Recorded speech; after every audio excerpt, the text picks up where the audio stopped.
Welcome to another explainer. Okay, let's dive right into a financial concept that sounds, well, kinda impossible, but it is entirely mathematically true. We all spend so much time absolutely surrounded by financial noise, but today, we're tuning that out. We're gonna look strictly at the signal. We're gonna break down the actual mechanics of building wealth, and then we're gonna pull back the curtain on the massive internet and marketing machine that is actively trying to distract you from it.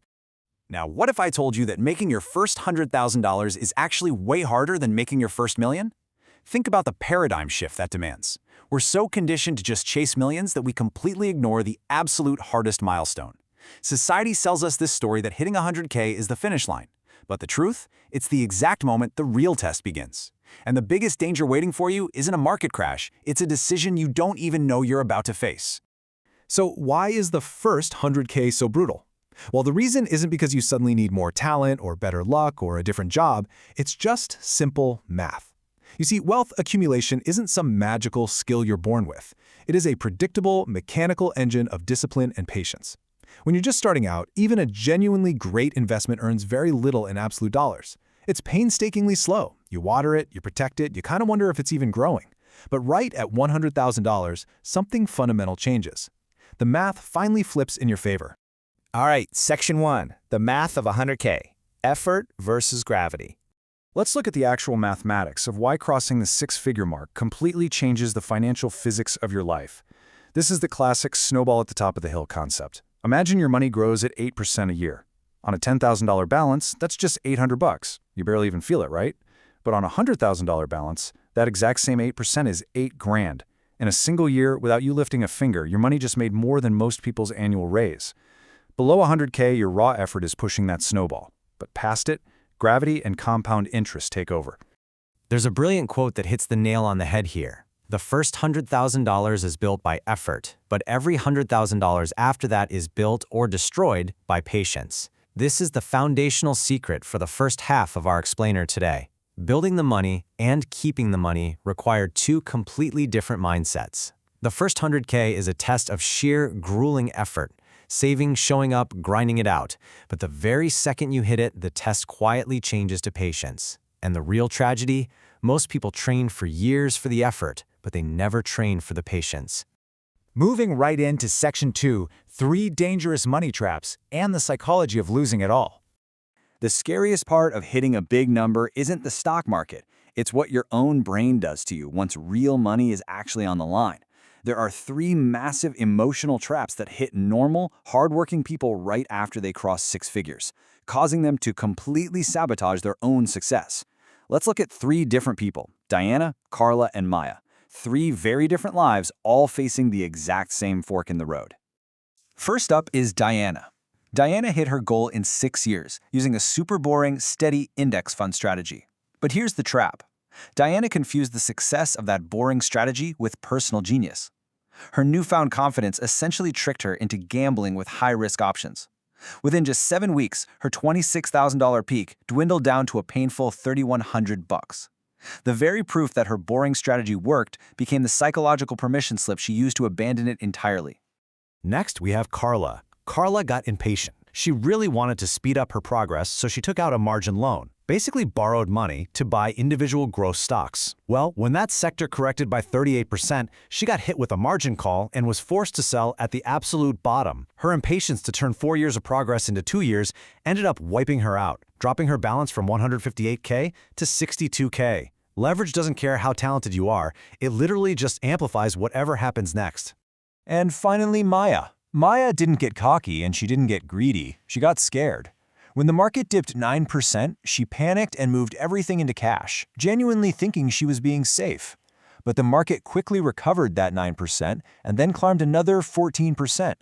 By the time she felt safe enough to get back in, she ended up buying back her own assets at a 23% premium, completely missing the historic bounce back. She didn't lose money to a bad trade. She lost it to fear dressed up as caution. Which brings us to Section 3, the lazy way to win. Why boring is so profitable. So, if trying hard and acting on your emotions destroys wealth, what is the alternative for people who actually want to succeed? Let's contrast 2 types of people. You've got Danny, an active trader constantly refreshing his cracked phone screen, making 200 trades a year. And then you have Priya, who invested once and literally forgot her password. Who wins? Well, the whole game of wealth is uniquely designed so that the mathematically correct move and the absolute laziest move are exactly the same thing. You are quite literally rewarded for your indifference. Think about this stat for a second. 90%. Over a 15-year period, nearly 90% of professional fund managers, we're talking people with expensive Bloomberg terminals and entire teams of analysts, actually lose out to a simple, lazy index fund. They lose to the strategy of just buying everything and going back to sleep. Handling your investments is exactly like handling a wet bar of soap. The more you touch it, the smaller it gets. By adopting these 7 highly boring rules, a lazy investor grabs free money, like employer matches, and lets compounding do the heavy lifting for 30 years. You automate your contributions so your growth continues by default, not based on your mood. You set a strict 3 to 5% limit on speculative bets, use absolutely zero leverage, and pre-decide how you respond to market drops. You set your safety net, and then honestly, you just rest. Okay, Section 4, the finance content machine, why simple math doesn't sell.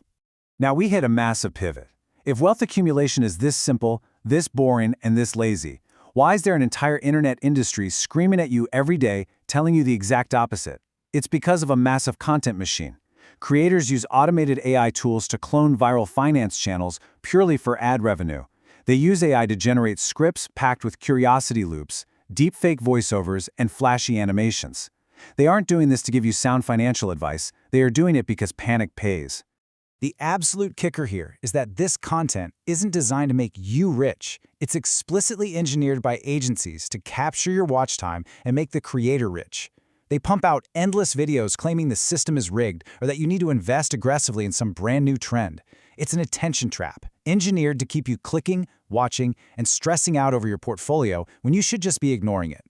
This leads perfectly into Section 5, selling financial trust and creating that expert aura. And listen, it's not just the sketchy, faceless AI channels doing this. Professional wealth management firms also rely on massive marketing machines. Because think about it, if investing is truly just buy a cheap index fund and forget your password, how on earth do they justify charging you massive fees? To survive, they have to project an aura of absolute, indispensable authority. Marketing agencies completely package these firms, turning ordinary advisors into highly polished brands. By executing a strict marketing playbook, custom color palettes, perfectly polished onboarding documents, optimized SEO, they manufacture trust out of thin air. They desperately want you to believe that handling your own money is far too complex, so you'll happily hand over a 2% management fee, a fee that, as investing legend John Bogle famously pointed out, can quietly skim off a third of your total wealth over a lifetime. No way, right? But it's true. Finally, Section 6, Signal versus Financial Noise, how we tune out the machine. Let's step back and look at the big picture. How do you separate the quiet truth of building wealth from the deafening roar of the finance content machine? Take a look at the true allocation of a successful wealth builder's time. It is literally 1% automating and rebalancing and 99% just waiting and compounding. That is the signal. All the margin calls, the AI trading tips, the flashy branding, and the panic, that is purely noise, designed to make you handle your investments so someone else can profit off your activity.